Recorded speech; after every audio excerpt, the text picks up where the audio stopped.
He said, "If you don't accept my ex at the baby shower, reconsider our relationship." I reconsidered, in front of everyone. 7 months pregnant, and I could still smell the lavender from the candle burning in the living room. Lavender to soothe, lavender to relax, lavender that now only reminded me of how my world fell apart in 43 minutes, surrounded by pink bows and silver balloons that read, "It's a girl." But I'm starting at the end. Let me go back 3 weeks when everything still seemed manageable. "Alana, you're being dramatic." Kevin didn't look up from his laptop when he said that. His fingers continued dancing on the keyboard as if my anxiety was just background noise. Vanessa is important to me. She always has been. I was at his office door, one hand on the doorframe, the other on my round belly. Our daughter kicked, as if she felt the tension running through my body. "Kevin, it's my baby shower, our baby shower. Why does your ex-girlfriend need to be there?" Now he stopped typing. Slowly, very slowly, he closed the laptop and looked at me. There was something in his eyes I couldn't name, something that should have scared me. Because she's part of my life, always has been. He stood up, adjusted his shirt, and if you really loved me, you'd understand that. That phrase, that damned phrase he used every time I questioned something, "if you really loved me." As if love were a synonym for accepting anything, swallowing any discomfort, erasing oneself completely. I was 32, 7 months pregnant, and I was tired. "She's not coming, Kevin." He took 3 steps towards me. His face was calm, dangerously calm. "Then maybe you should reconsider if you really want to marry me." The floor didn't open up, the ceiling didn't collapse, but something inside me cracked. It was such a small, quiet sound that no one else could have heard it, but I did. "Okay," was all I could say. He blinked, surprised. It wasn't the reaction he expected. Usually, I'd back down. Usually, I'd apologize. Usually, I'd mold myself to what he wanted. "Okay, what?"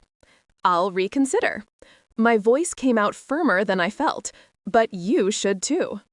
I left before he could answer. My heart was pounding so hard I could hear it in my ears. In the kitchen, I clung to the white marble countertop, his choice, not mine, and tried to breathe. The phone rang. Beth, my anchor. "You need to come here." My voice trembled. "Now." 20 minutes later, Beth was in my living room with 2 decaf coffees and that lawyer's expression that meant she was ready for war. "He said what?" She almost spilled her coffee. I repeated it. Every word, every pause, every manipulation embedded in those seemingly calm sentences. Beth was silent for a moment. Then she took out her bag, pulled out a yellow envelope, folded at the bottom. "I didn't want to give you this now. You're pregnant, happy, planning the baby shower." She hesitated. "But after what you just told me, I think you need to see this." "What is it?" "Photos of Kevin and Vanessa from last month." My hands trembled as I took the envelope. Inside, 6 photographs. Kevin and Vanessa having lunch, Kevin and Vanessa leaving a hotel, Kevin with his hand on her waist, that intimate gesture he used to make with me, and the last photo, them kissing at her apartment door. The decaf coffee rose in my throat. "Beth," my voice was barely a whisper. "When?" 3 weeks ago. A private investigator I'd hired for another case, who was following you, sent it to me by chance. He recognized Kevin from your Instagram photos. She held my hand. "Alana, I thought you should know before marrying him." The room spun. 7 months pregnant, a baby shower planned for 3 weeks from now, invitations sent, dress bought, and my fiancé? My fiancé had never stopped being with her. I'm such an idiot. Tears came, hot and angry. All the signs were there. His messages to her all the time, the work meetings that lasted hours, the way he always defended her, always. You're not an idiot. You trusted. There's a difference. But there was more. Something I had pushed to the back of my mind, something that now came back with devastating force. Beth, do you remember when I got pregnant? She frowned. Yes, you said it was a surprise, but a welcome surprise. It was at the teacher's retreat in June.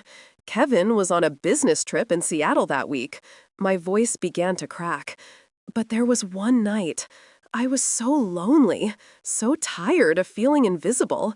And there was this new professor, Adrian. He was kind, funny, made me feel seen. It was just one night. One stupid night I tried to forget because I felt guilty and Beth went pale. Alana, I never questioned the paternity because I was with Kevin too, that week before the retreat. I just assumed. The silence weighed between us, heavy like concrete, heavy like guilt, heavy like years of lies, mine and his. You need a paternity test, Beth said, her lawyer's voice firmly in place. What if the baby isn't his? Then you'll have one more reason to get out of all this manipulation. 2 days later, I was at Dr. Harrison's office, waiting for the non-invasive paternity test results. My hands wouldn't stop trembling. The baby kicked constantly, as if feeling my anxiety. Alana, the doctor came in with an envelope. Her face was too neutral. We have the results. I couldn't open it. Beth, who had insisted on coming with me, took the envelope from my hands. Do you want me to read it? I nodded, unable to speak. Beth opened it, read it. Her expression changed. Surprise, then something akin to relief. Kevin Mitchell is not the biological father of the child. The office shrunk. The walls closed in. I was 7 months pregnant with a baby that wasn't my fiancé, from a man I barely knew, from a night I had tried to erase from memory. Oh, God, my hands covered my face. What do I do now? You tell him, Beth said firmly, but first you decide what you want. Because, Alana dear, this changes everything. I spent 3 days in silence. Kevin noticed, of course, but interpreted it as me finally giving in about Vanessa coming to the baby shower. He became more attentive, more affectionate, as if he had won some silent battle. It made me sick. The night before the baby shower, I sat with Kevin in the living room, the same room where everything began to fall apart. The lavender candle was there, but not lit. Kevin, we need to talk. He smiled, that smile that used to make me melt. If it's about Vanessa coming tomorrow, thanks for understanding, love. I knew you. I'm not your mother, Kevin. I'm not pleasing you. Will you stop treating me like I'm a child being tested on my ability to be nice? He blinked. Where did that come from? From 7 months of you making me feel crazy for having boundaries, from years of you emotionally manipulating me, from photos of you kissing Vanessa 3 weeks ago. I placed the envelope on the coffee table between us. His face lost its color. He picked up the envelope, looked at the photos, and then he laughed. Truly laughed. You followed me? No, but someone saw you. And Beth thought I should know before marrying a liar. Alana, it's not what you're thinking. Then tell me what it is. Tell me why you were kissing your ex while I was here, pregnant, planning our life together. My voice was surprisingly calm. My hands no longer trembled. The ground was firm beneath me. That silence that speaks more than 1,000 words. Then he attacked. You know why? Because you changed. Ever since you got pregnant, you've been different, distant. Vanessa understands me. She always understood. Then why are you with me? Because, he hesitated. For the first time, I saw real doubt in his eyes. Because I want a family. I want this life. But I don't want to give up Vanessa. There it was, the raw and naked truth. He wanted everything. He wanted me as decoration and Vanessa for real. Well, I took a deep breath. Then I have something to tell you too. I took another envelope from the drawer, the paternity test result. The baby isn't yours. The silence this time was different. It was the kind of silence that precedes a storm. Kevin took the paper, read it once, then again. His face went through 100 emotions: shock, anger, confusion, and finally, relief. You cheated on me. Yes, once. When you were on a business trip that I now realize was probably with Vanessa. One night where I felt so invisible, so alone in my own relationship, that I sought elsewhere what you never gave me. So all this time, he stood up, threw the paper on the table. All this time you were making a fool of me, making me prepare for a baby that isn't even mine. I didn't know, my voice rose. I really thought it was yours. But you know what's funny, Kevin? You're more furious about this than about cheating on me for months, years, maybe. And that tells me everything I need to know. He stood still, breathing heavily, fists clenched. The baby shower is tomorrow, I said calmly, and you're still going. Because all our friends and family will be there, and you'll act like the perfect fiancé, and when the desserts arrive, when everyone is happy and celebrating, I'm going to tell them exactly who you are. You wouldn't. Watch me. I walked out of the room and into the guest bedroom. For the first time in months, I slept deeply. The day of the baby shower dawned sunny, ironically perfect. My mother's house was decorated in shades of pink and gold, balloons, bows, a 3-tiered cake, 50 guests, all smiling, all celebrating the arrival of little Mitchell. Kevin was there, acting. Oh, he was acting magnificently. Hand on my waist, kisses on my forehead, smiles for the cameras. If I didn't know the truth, I would have believed he was the most loving man in the world. And then she arrived. Vanessa Torres, in a pink dress, the same color as the shower's theme, with a huge gift in her hands and a smile that didn't reach her eyes. Alana! She kissed me on the cheek as if we were old friends. Thanks for inviting me. I know Kevin really wanted me to be here. My mother's eyes met mine from across the room. Beth was next to her, tense as a violin string about to snap. Of course, I replied with a smile that hurt my face. Kevin always makes it very clear what's important to him. For the next hour, I endured. Silly games, gifts, forced laughter. Kevin and Vanessa exchanging glances they thought no one saw, but I saw, Beth saw, my mother was starting to see. When they brought out the cake, my mother tapped her champagne glass with a knife. I'd like to make a toast to my daughter and her fiancé. Actually, I stood up, my voice cutting through the air. I'd like to say a few words first. Kevin went pale. Vanessa stopped with her glass halfway to her lips. 50 pairs of eyes turned to me. I was 7 months pregnant, in a pink dress that cost $300, at a party celebrating a lie. But for the first time in years, I was about to speak my truth. Thank you all for coming to celebrate with us today. It means a lot to have people who love us here, sharing this moment. I paused, especially since this is the last moment Kevin and I will share as a couple. Silence. Total. Absolute. You could hear a pin drop. Alana, Kevin whispered menacingly. No. 3 weeks ago, Kevin gave me an ultimatum. He said, if you don't accept my ex at the baby shower, reconsider our relationship. I looked at Vanessa, who was frozen. So I reconsidered. And you know what I found out? I took the photos from my purse, passed them to my mother, who was closest. She looked, went pale, and passed them to the person next to her. The photos circulated through the room like fire on dry paper. I found out that while I was here, pregnant, planning our future, Kevin was planning his with someone else, the same person he insisted be here today, because, as he said, she's part of his life, always has been. Vanessa stood up. Kevin, you said you two had broken up. You said, we didn't break up, I answered for him. He was just trying to have both. One to show off, the other for, well, for what you really want in a relationship. Kevin was standing now, face red. You have no right to do this here in front of everyone. I don't? Funny, because you did it in our home when you gave me that ultimatum.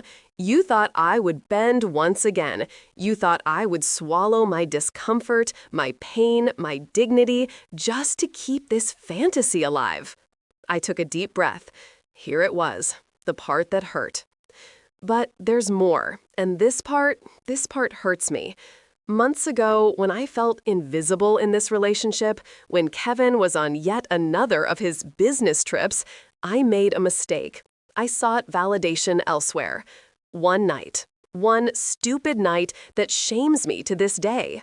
My mother let out a strangled gasp. And from that night, apparently, came this baby. I placed my hand on my belly. I found out a week ago. I took a paternity test. Kevin is not the father. Chaos. Pure chaos. Overlapping voices, shouted questions, my mother saying my name repeatedly, scandalized aunts, shocked friends. And Kevin stood there, caught between anger and relief, as if he didn't know which emotion to choose. So, I continued, my voice cutting through the noise, you got what you wanted, Kevin. You don't have to choose anymore. You don't need the fake family anymore. You can have Vanessa completely. And me? I smiled, and this time it was genuine. I'm going to have my daughter. And unlike you, I'm going to teach her that love isn't manipulation, that boundaries aren't negotiable, and that sometimes the bravest thing we can do is reconsider. I picked up my purse. Beth was already by my side, hand on my elbow. The cake is paid for. The gifts are yours, Kevin. Consider it a going-away present. I looked at all the guests. Thank you for coming. I'm sorry you had to witness this, but, well, at least now everyone knows the truth. I walked to the door. Every step hurt, not physically, but emotionally. Years of history, plans, dreams, all falling apart with each step. Alana! It was my mother, running after me. Daughter, wait! I turned, tears finally falling. Mom, I know I disappointed you all.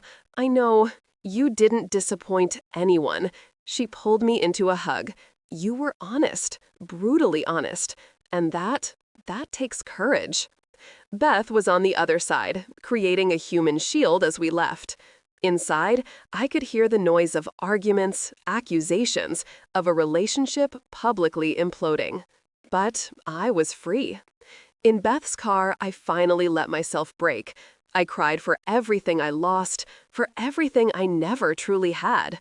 For my daughter's innocence, who would come into the world amidst this confusion. You did the right thing, Beth said, driving. It hurt, but it was right. It doesn't feel right. It never does, not at first. 3 weeks later, the silence was different. It wasn't the heavy silence of manipulation, but the clean silence of exposed truth. Kevin texted once, "We need to talk about the baby." I replied, "There's nothing to talk about. She's not yours. You're free." He didn't reply. Vanessa called me, believe it or not. "I didn't know," she said, voice broken. "He told me you two had broken up, that he was just sorting out custody details." Custody of a baby that didn't exist yet? I laughed without humor. Vanessa, he lied to both of us. The difference is, now we know. I broke up with him, she said softly. After the baby shower, I realized what kind of man he really is. There was something strangely comforting in knowing that she too had been a victim.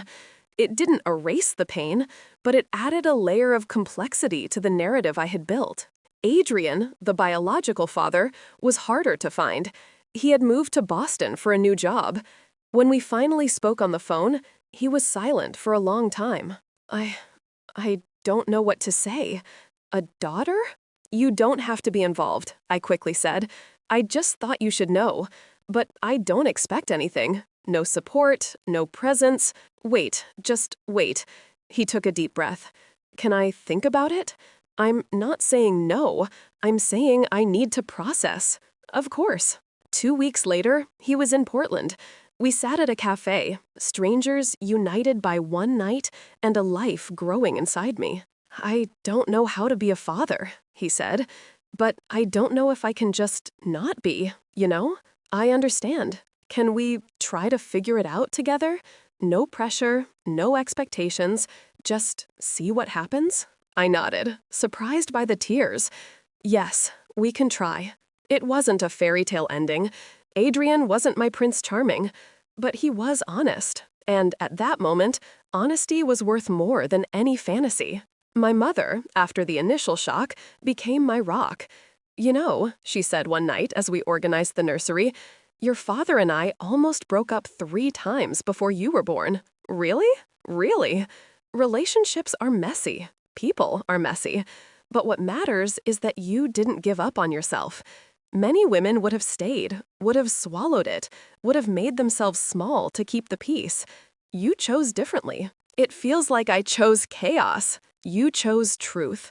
And truth always causes chaos before bringing clarity. My daughter was born on a September morning, with the sun streaming through the hospital window. 6 pounds and 7 ounces of utter perfection. Beth was there, holding my hand, my mother filming everything, and Adrian, nervous and pale, cutting the umbilical cord with trembling hands. She's beautiful, he whispered, eyes shining. Perfect. Yes. I held my daughter against my chest. She is. I didn't invite Kevin. I saw no reason to. But 3 days later, he showed up at the hospital anyway. I just wanted to see. He stood at the door of the room, looking smaller somehow. See if it was real. It's real, but it has nothing to do with you. He looked at the baby sleeping in the bassinet next to my bed. I really thought I was going to be a father. I planned. I prepared. Then maybe you should have thought about that before betraying the supposed mother of your child. My voice was tired, not angry. Just tired. I messed everything up, didn't I?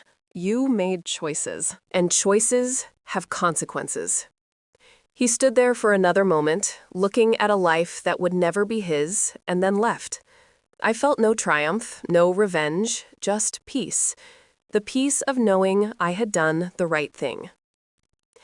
6 months later, Adrian and I established a routine. He came to Portland twice a month, held the baby, Lily, we called her, with that mixture of terror and wonder that all new parents have, contributed financially, was present. We weren't together. Maybe we never would be. But we were figuring out how to co-parent a child with respect and honesty. Beth became the unofficial aunt who was always available to babysit. My mother, the proud grandma who posted photos nonstop. And I was rebuilding myself, piece by piece, class by class, day by day. One afternoon, I was at the park with Lily in her stroller when I saw Kevin on the other side. He was with someone, not Vanessa, another woman. They seemed happy, hands intertwined, smiling. Part of me expected to feel something, anger, pain, jealousy, but all I felt was indifference. He was a closed chapter, a lesson learned. When our eyes met, he waved. I waved back. No animosity, no drama, just 2 strangers who once shared a life, now going their completely different paths. Lily was 1 year old when I finally processed everything completely. I was putting her to sleep, singing a lullaby my mother used to sing to me, when I realized I had chosen myself. For the first time in years, I had chosen my dignity over comfort, my truth over fantasy, my daughter over a man who never truly saw me. And yes, it hurt. God, how it hurt. There were nights when I cried until I had no more tears, days when I questioned every decision, moments when I wondered if I had been too dramatic, too cruel, too honest. But looking at Lily sleeping, her tiny fists clenched near her face, her lips forming a bubble as she dreamed, I knew. I had done the right thing. Because she deserved to grow up seeing a mother who respected herself, who had boundaries, who didn't make herself small to fit into the spaces others created for her. She deserved to see that reconsidering isn't giving up. It's having the courage to look honestly at something and say, "This no longer serves me." And if one day she asks me about her father, about all of them, Kevin, Adrian, this confusing and painful story, I would tell the truth. I would say I made imperfect choices, that I made mistakes, but that when I saw who I was becoming in that relationship, when I saw the golden cage I had built around myself, I chose the door. Even pregnant, even scared, even without knowing what would come next, I chose the door. And on the other side was her, my daughter, my strength, my reason to never make myself small again. Today, 2 years after that infamous baby shower, I'm sitting in my new apartment, smaller, but mine, while Lily plays with blocks on the rug. My phone rings. It's Beth. Guess who called me today? No idea. Vanessa. She's engaged. And guess what she told me? What? That you giving that speech at the baby shower saved her life. That she was so lost in the idea that Kevin was the one that she was blind to how he treated her.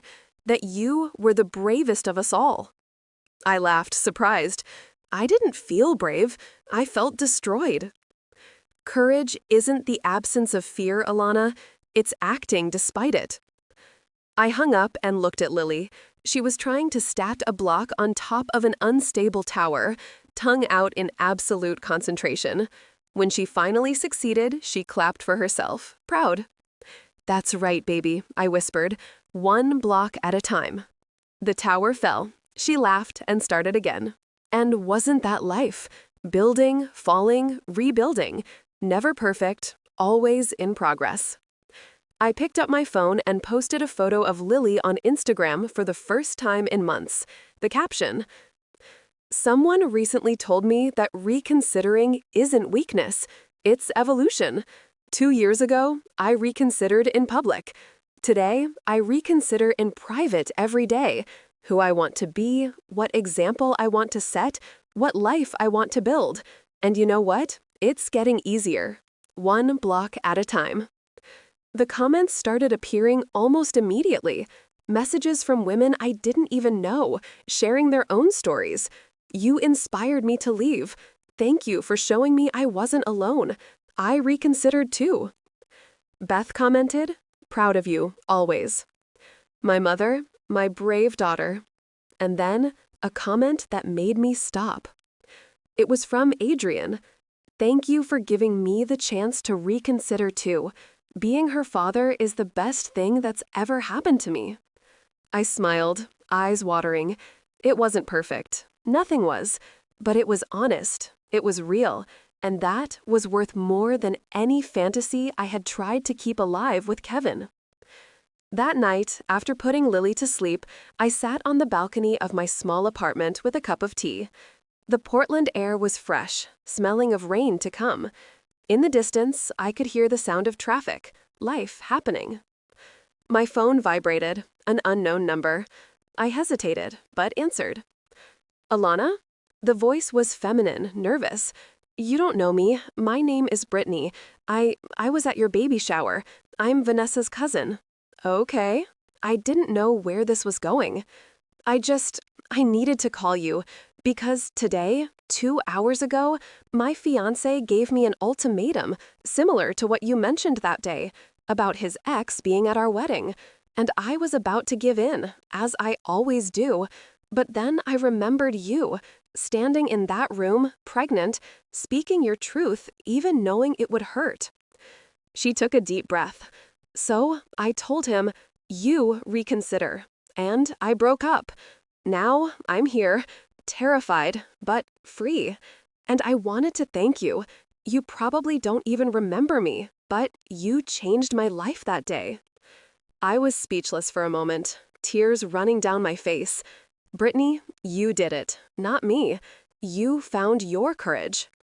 You showed me it was possible. Her voice broke. Thank you. When I hung up, I held the phone against my chest and cried. But this time, they weren't tears of pain. They were of purpose, of knowing that my mess, my public pain, had meant something to someone other than me. 3 months passed like turning pages. Lily started taking her first steps. Adrian got a transfer to Portland and was now close enough to have dinner with us once a week. It wasn't romance, it was partnership, and it worked. I went back to teaching literature full-time. My high school students sometimes asked me about relationships, disguised in discussions about Romeo and Juliet or Elizabeth Bennet. Professor Foster, a student named Maya, asked one day, "Do you think true love means accepting everything about the other person?" The class grew quiet, waiting. "No," I answered honestly. "True love means respecting yourself enough to have boundaries. It means the other person loves you for who you are, not for how much you diminish yourself to fit into their life." Maya nodded slowly. "My older sister is in a bad relationship. She always says it's because she loves him, but it doesn't seem like love." "Sometimes," I said carefully, "the most loving thing we can do is leave, for ourselves. And ironically, that teaches the other person that actions have consequences, that people are not toys you can put in a drawer when you're not using them." The class was thoughtful. After class, Maya stayed behind. Can I send your story to my sister, the one everyone saw on TikTok?" I blinked. TikTok? "Someone recorded your speech at that baby shower. It's viral, like millions of views. You didn't know?" My stomach lurched. "What?" She showed me her phone. There I was, 7 months pregnant, standing in that room, speaking my truth. The comments were thousands. Some cruel, many supportive. Most were from women saying, "I need that courage." Oh my God. That's why I asked for this class, Professor Foster, because you're real. You show that adults also make mistakes, also get lost, but can find themselves again. After she left, I sat at my desk in the empty classroom and watched the video completely. It was filmed from an angle I hadn't noticed. Someone had their phone hidden, capturing everything. My face, the pain, the strength, Kevin paling, Vanessa frozen, the photos circulating, and the comments. She said what every betrayed woman wanted to say. This isn't exposure. This is freedom. My husband saw me watching this and asked if I was happy in our marriage. We talked for the first time in years. Thank you. She admitted her mistake too. That's real accountability. I closed the app. I didn't know how to feel. Exposed, validated, ashamed, proud, all at the same time. Beth showed up at my house that night with wine for her and juice for me. "Did you see?" I asked as soon as she came in. I saw. The whole internet saw. She threw herself onto the couch. "How are you?" "I don't know. It's strange to have the worst moment of your life turn into inspiration." "It wasn't your worst moment." Beth looked at me seriously. "It was your strongest moment. You were just too close to see it." I didn't feel strong. I felt destroyed. "You can be both." She took a sip of wine. "By the way, Kevin called me." My heart jumped. "What? Why?" "He wants to sue you for defamation. Says you ruined his reputation." I laughed, really laughed. "I didn't ruin anything. I just told the truth." "I know, and that's why he has no case. Truth is an absolute defense. But he's desperate, lost clients, his new girlfriend broke up with him when she saw the video. Vanessa gave interviews talking about how he manipulated both of you. Part of me, a small, petty part, felt satisfaction, but the larger part just felt sadness. Sadness for the man he could have been if he had chosen honesty. "Let him sue," I said finally. "I have proof of everything. And Beth, I'm not afraid of him anymore." And it was true.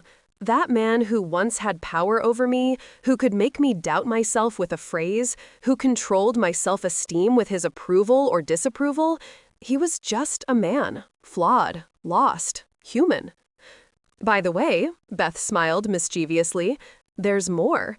A podcast producer wants to do an episode about you. Women Who Chose Themselves, or something like that. And a publisher asked if you would write a book. A book? About what? About reconsidering, about boundaries, about how the end of something can be the beginning of something better. I looked at Lily, sleeping in her stroller next to us, her angelic face in the dim light. I don't know if I'm ready for that. You don't have to be. But think, how many women could you help? How many Britneys are out there, waiting for someone to give them permission to choose themselves?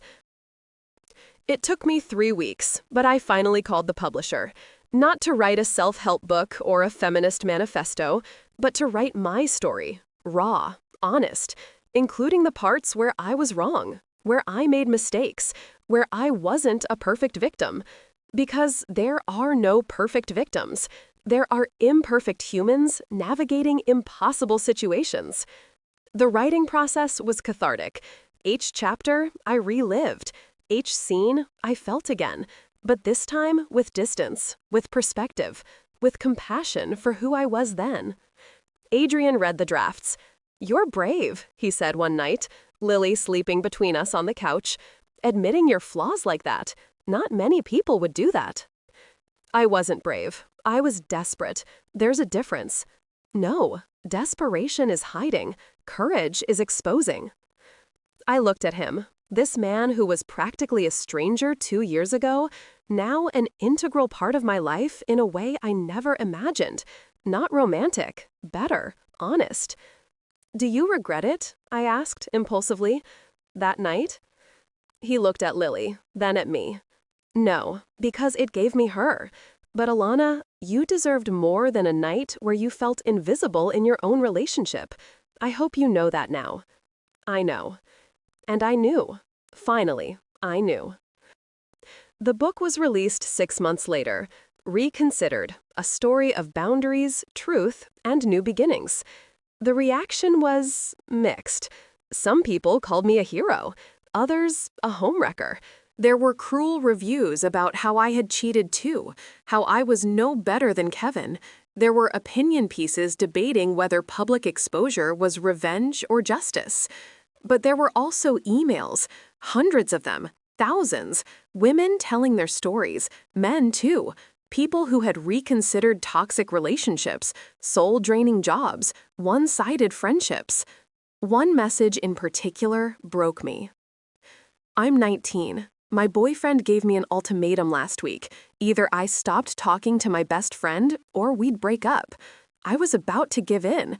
After all, I love him, right? Then I read your book, and I realized love doesn't ask you to become smaller. Love doesn't control. So I broke up, and for the first time in 2 years, I could breathe completely. Thank you for showing me I could." I read it aloud to Beth, who was helping organize Lily's room for her 2-year-old party. "You changed her life," Beth said softly. "She changed her own life. I just lit a light." Sometimes that's all someone needs, a light in the dark saying there's a way out. Lily's 2-year-old party was small, just family and close friends. Adrian was there, his new girlfriend too, a pediatrician named Kate whom Lily adored. My mother, Beth and her partner, a few teacher colleagues. No drama, no ultimatums, no manipulation, just love. True, imperfect, honest. As Lily demolished her birthday cake with that chaotic joy that only 2-year-olds possess, I looked around the table. These were my people, chosen, earned, real. My phone vibrated, a message from an unknown number. "Hi, Alana, it's Kevin. I know I have no right to contact you, but I wanted to say I read your book, and you were right about everything. I'm in therapy now, trying to understand why I was like that. I don't expect forgiveness. I just wanted you to know you helped me too, painfully, but necessarily. I hope you and Lily are happy. You deserve it." I looked at the message for a long time. My fingers hovered over the keyboard. Part of me wanted to reply with anger, with sarcasm, with all the pain he caused. But the larger part, The part that had grown, that had healed, that had reconsidered not just my relationship, but who I wanted to be, that part just wrote, "Thank you for saying that. I hope you find your peace too." And I left it at that. Beth saw me typing, "Him? Yes. And, and it's all good. It really is." She smiled, that proud smile true friends have. "Look at you, all grown up." I had good teachers. I took her hand. "Thank you for everything, for believing in me when I didn't believe in myself." Always. Adrian joined us, Kate by his side. "Lily is calling for you. I think she wants to open presents." I stood up, but before that, paused. I looked at everyone there. This strange, rebuilt, imperfect but real family that had emerged from the ashes of my old life. "Everyone," I said, raising my glass of sparkling juice. A toast. Everyone picked up their glasses. To new beginnings, to hard truths, to the boundaries that save us. And to the people who choose to stay, not because they need to, but because they want to. I looked at Lily, covered in cake frosting, smiling her gap-toothed smile. And especially to this little one, who taught me that real love is the one that makes you want to be better, not smaller. "Cheers," everyone echoed. And as Lily opened presents with that intense concentration that only children possess, as laughter filled my small apartment, as life happened in all its chaotic and beautiful imperfection, I finally understood. Reconsidering wasn't the end. It was the beginning of knowing myself, of respecting myself, of building a life that didn't need filters or fantasies because it was genuinely mine. And yes, the path here was painful. There were nights when I questioned everything, days when loneliness seemed overwhelming, moments when I wondered if I had made the right choice. But looking at Lily now, seeing Adrian and Kate interacting naturally, feeling Beth's hand on my shoulder, hearing my mother's laughter as she took 1,000 photos, I knew I had chosen correctly. Because for the first time in years, maybe for the first time in my life, I was choosing myself, not selfishly, but necessitarily. And that choice, however terrifying it was to make at that baby shower 2 years ago, had led me here, to this moment, this life, this peace. Lily is 6 now. She started first grade and is obsessed with dinosaurs and astronomy. Kevin is a distant memory. She calls him the man from old photos on the rare occasions she asks. Adrian married Kate last year. Lily was the flower girl. I was there, genuinely happy, because he found his happy ending, and I found mine. And they are different, but both valid. I wrote 2 more books, one about single motherhood, the other about rebuilding identity after trauma. Both bestsellers, surprisingly. But most importantly, I'm a tenured professor now. I lead a weekly support group for young women at my school. Reconsidering, we call it, half jokingly, half seriously. And every week, I see girls of 16, 17, 18 learning what it took me 32 years to learn. You can love someone and still choose yourself. You can make mistakes and still deserve respect.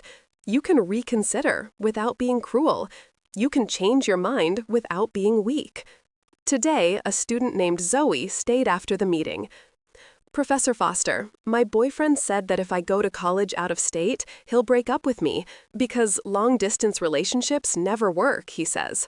I looked at her, 17 years old, the whole world ahead, about to make a life-defining choice. "Zoe, answer me honestly.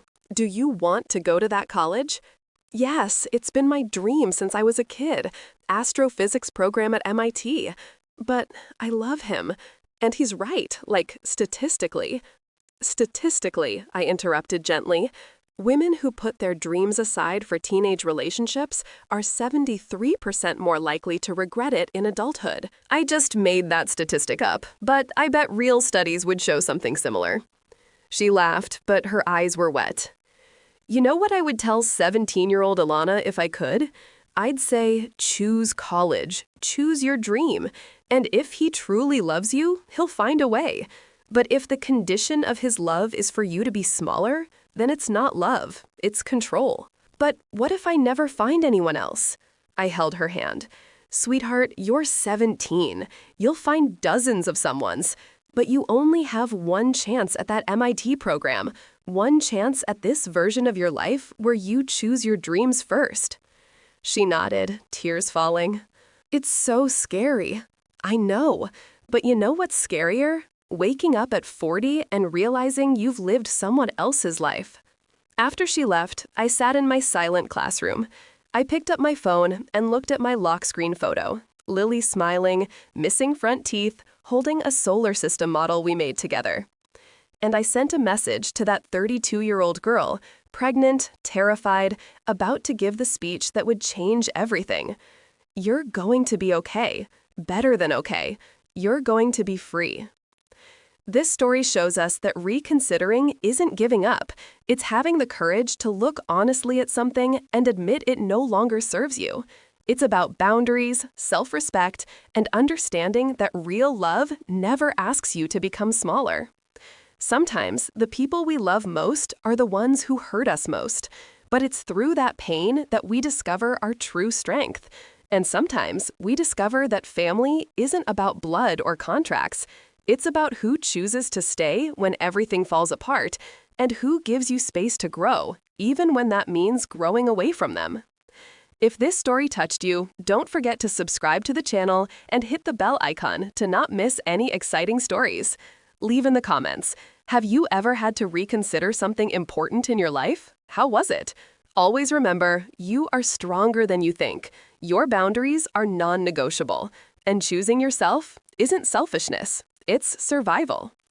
And you, what do you value more? Peace at any cost, or truth, even if it hurts?